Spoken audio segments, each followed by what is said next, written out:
গণেশ পুজো যে আপনি করবেন, এই গণেশ চতুর্থী যেদিন, সবাই তাকান আমার দিকে, সেই দিন কেউ আকাশের চাঁদের দিকে তাকাবেন না। যদি গণেশ চতুর্থীর দিনে আকাশের চাঁদের দিকে কেউ তাকান, চন্দ্রমার দিকে, তবে তার মাথাতে অবশ্যই কলঙ্ক লাগবে।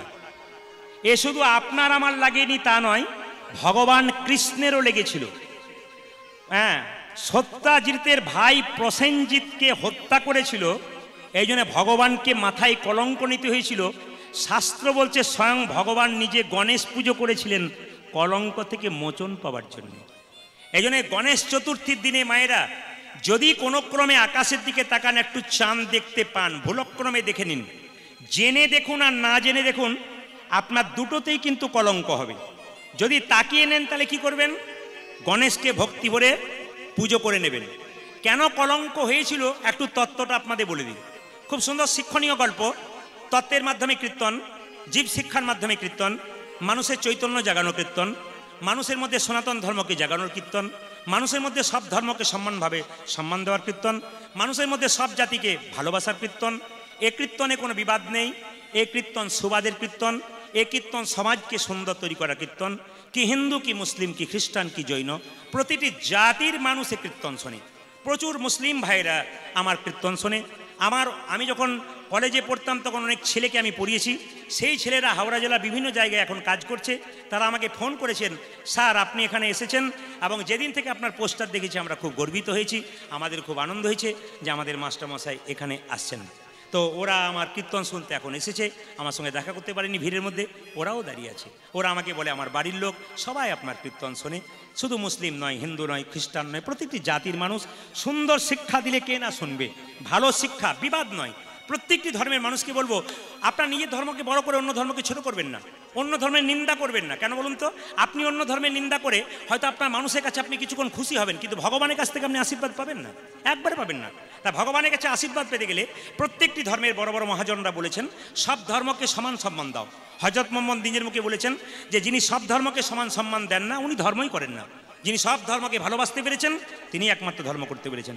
এ কথা মহাপ্রভু বলেছেন, এ কথা আমাদের যীশু খ্রিস্ট বলেছেন, প্রত্যেকটি মহাপুরুষ এ কথা বলে গেছেন, আমাদের মানতে হবে। একটু তাকিয়ে নিন মায়েরা এইদিকে। একবার শিব ঠাকুর কৈলাস পর্বতে দেবতাদের আমন্ত্রণ করেছিলেন। তো সব দেবতারা মিটিং সভাতে গিয়েছিল। হ্যাঁ, নারদ মুনি কিন্তু হাতে করে একটা দিব্য ফল নিয়ে গিয়েছিল, খুব সুন্দর ফল। এ থেকে একটা শিক্ষা আছে আপনাদের। আপনাদের পরিবারের কাউকে যদি কেউ নিমন্ত্রণ করে, কি আশ্রমে যান কি বাড়িতে যান, নিমন্ত্রণ করলেই আপনি খালি হাতে আশ্রমে যাবেন না, আপনি খালি হাতে কারো বাড়িতে নিমন্ত্রণ খেতে যাবেন না। আপনার সামর্থ্য অনুযায়ী আপনি যে কোনো দুটো মিষ্টিও নিয়ে যাবেন, দুটো ফলও নিয়ে যাবেন, যদি আপনার সামর্থ্য না থাকে, আর থাকলে আপনি নিয়ে যান। এখানে লক্ষ্য করুন মায়েরা, নারদ মুনি একটা দিব্য ফল নিয়ে এসেছে। এখন শিব ঠাকুরের হাতে দিয়েছে, শিব ঠাকুরের দুপাশে বসে আছে কার্তিক আর গণেশ। এদিকে এদিকে কার্তিক আর গণেশ। কার্তিক বলে শিব ঠাকুরকে, বাবা আমি ওই দিব্য ফলটা নেবো, আর গণেশ বলে বাবা আমিও দিব্য ফলটা নেবো। এখন দুজনে কিন্তু টানাটানি করছে। আচ্ছা বলুন তো, বাবার কাছে তো দুটো ছেলেই সমান, তো কার্তিক বলছে বাবা আমি নেবো, আর গণেশ বলছে আমি নেব। এখন শিব ঠাকুর দেখলো আমার দুটো ছেলেই তো সমান, বলছে তাহলে অর্ধেক করে দিই, তোরা অর্ধেক অর্ধেক নিয়ে নে। এখন গণেশ বলে না আমি গোটা নেবো, আর এদিকে কার্তিক বলে না আমি গোটা নেবো। এখন বাবা কিন্তু দিতে পারছে না, কেন? যেদিকে দেবে সেদিকে রাগ হয়ে যাবে। হ্যাঁ, এখন লক্ষ্য করুন, তাদের মধ্যে একজন দাদু ছিলেন, তিনি কে? ব্রহ্মা। তিনি বলেন আমি বিচার করে দিই, এদের দু ভাইয়ের মধ্যে যে বড় তারই এই ফল পাবার অধিকার আছে।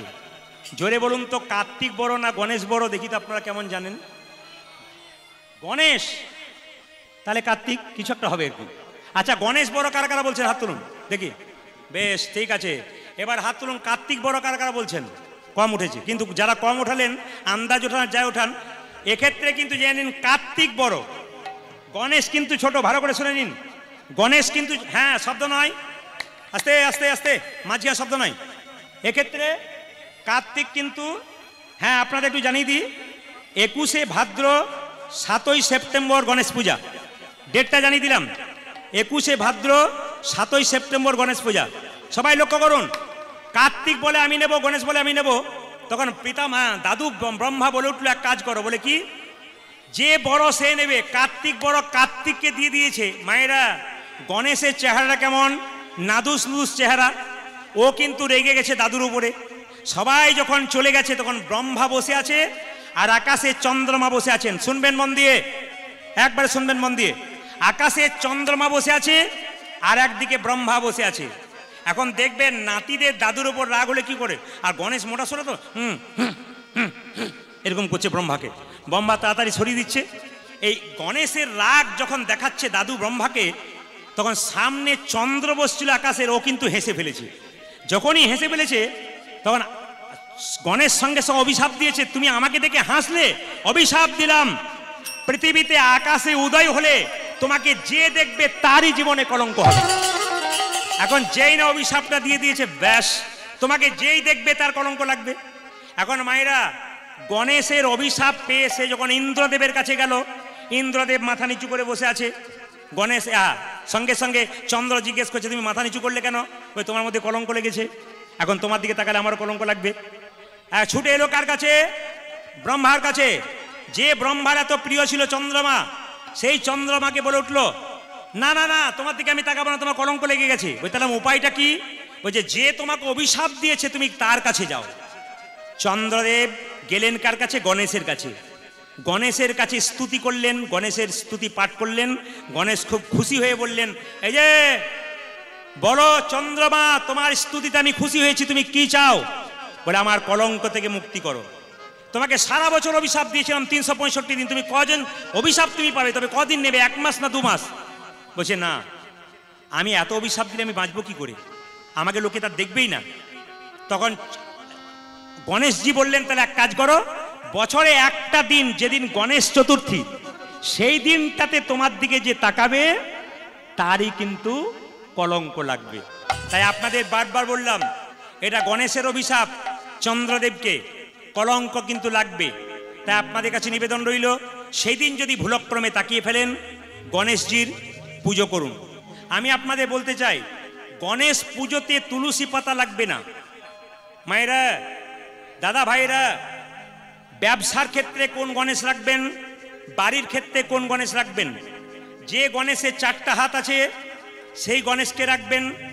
যে গণেশের বাহন ইঁদুর, ইঁদুর যদি না থাকে ও গণেশ রেখে কোনো লাভ নেই। মাথায় রাখবেন, গণেশের সুঁড়টা বাঁ দিকে থাকবে। এই বাঁ দিকে সুঁড়াওলা গণেশ মায়েরা বাড়িতে রাখবেন। কেন বলুন তো? বাবা শিব এবং দুর্গার মাঝে গণেশজি বসে থাকতেন, তো গণেশজির মায়ের দিকে সুঁড়টা করে থাকতেন, বাবার দিকে নয়। মা কিন্তু গৃহিণী আর বাবা কিন্তু কি বলুন তো, উদাসীন, সংসার সম্পর্কে কোনো মানে ইয়ে নেই আর কি, ও শ্মশানে মশানে ঘুরে বেড়ায়। এই জন্য আপনাদের কাছে নিবেদন রইল, গণেশজির বাঁ দিকে সুর থাকবে। এই বাঁ দিকে সুর বিশিষ্ট গণেশ কিন্তু শাস্ত্র বলল আপনারা বাড়িতে রাখবেন। আর যারা ব্যবসা বাণিজ্য করেন, যারা সাধক সাধন ভজন করেন, তাদের জন্য ডান দিকে সুর বিশিষ্ট গণেশ। মাটির গণেশ পুজো, মাটির গণেশ পুজো মন্দিরে হতে পারে, বাড়িতে কিন্তু কেউ কোনোদিন করবেন না। মাটির গণেশ পুজো বাড়িতে করবেন না, সেটা মন্দিরে হতে পারে, কিন্তু আপনার বাড়িতে কিন্তু হতে পারে না। এইবার আপনাদের বলে যাই, অনেকে দেখবেন দরজার সামনে গণেশজির ছবি রেখে দেয়, একবারে রাখবেন না। কেন বলুন তো? না, গণেশজিকে যখন বাড়ির সামনে রেখে দেবেন, তখন আপনার বাড়ির পেছন দিকে গণেশের পিঠটা হবে আর গণেশের মুখটা একবার সামনের দিকে হবে। গণেশের পেছনে দারিদ্রতা বাস করে, তাহলে আপনার বাড়িটা এইটা, এইদিকে মুখ করে গণেশ রাখলে তাহলে গণেশের পেছনটা আপনার বাড়ির দিকে হয়ে গেল, তাহলে কি হলো, দারিদ্রতা আপনার ঢুকলো। ওই জন্য গণেশজিকে আপনি বাইরে রাখবেন না। শুধু গণেশজি নয়, কোনো দেবদেবীর ছবি বা ভগবানের ছবি আপনি বাড়ির দরজার সামনে রাখবেন না। কেন? এত ঝড় হবে, জল হবে, বৃষ্টি হবে, পাথর হবে, আপনি দিব্যি ঘরের ভেতরে বসে থাকবেন, আর ভগবানের ছবির ওপরে, মূর্তির ওপরে বারবার পাথরগুলো পড়বে, কাদা জল পড়বে, এটা কি আপনার ভালো লাগবে? একবারে না। নাম রাখতে পারেন, একটা বাড়ির নাম রাখতে পারেন সুন্দর, কিন্তু ওটা রাখবেন না। গণেশ পুজোতে তুলসী পাতা রাখে না, কিন্তু গণেশ পুজোতে 21টি দুর্বা ঘাস লাগে। হরে কৃষ্ণ, গণেশের 21টি নাম আছে। যদি কেউ 21টি নাম মুখস্থ করতে পারেন, মুখস্থ করে তুলসী পাতা দিয়ে পারেন ভালো, না পারলে আপনি কি করবেন, 21টি দুর্বা ঘাস গণেশকে দেবেন। বলুন জয় গণেশ জি কি, জয় গণেশ জি কি ভাইরা। বাড়ি ফিরে এলো মুকুন্দ সরকার, আর মুকুন্দ সরকার গোপীনাথের মন্দির তৈরি করলো আর ভগবানকে ডাকতে লাগলো। কি বলছে দেখুন, প্রভু আমার তো টাকা পয়সা নেই তোমাকে সোনার মন্দির করে দেবো, তবে আমার মন মন্দিরে তোমাকে রাখবো। মুকুন্দ গাইছে আর ভক্তরা সবাই দাঁড়িয়ে আছে। আমার মন, ওই আমার মন, আমার মন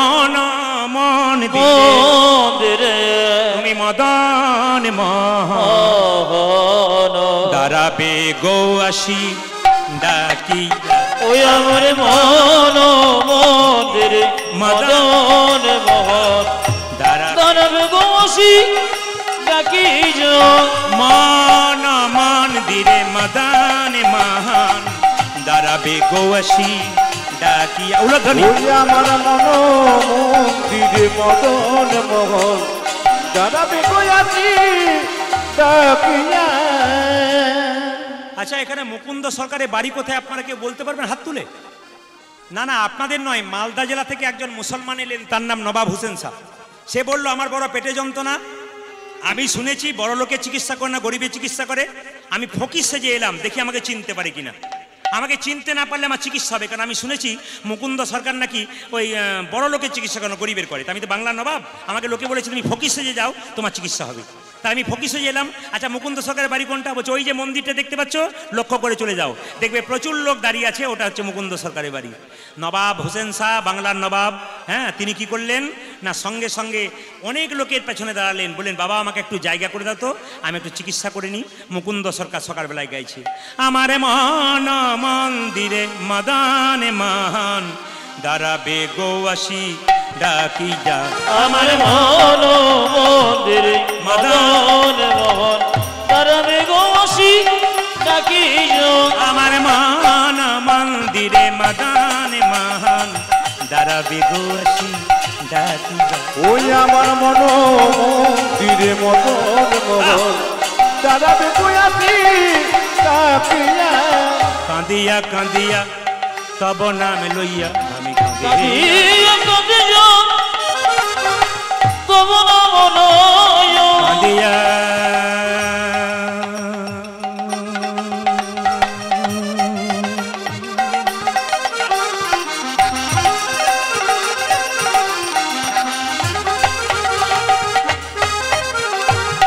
হে প্রাণ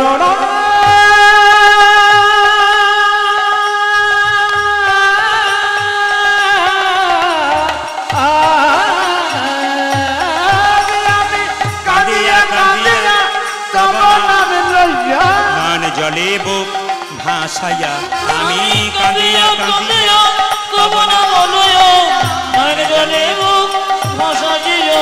আমার মন মন্দিরে মদন মোহন দাঁড়াবে গো আসি ডাকিয়া।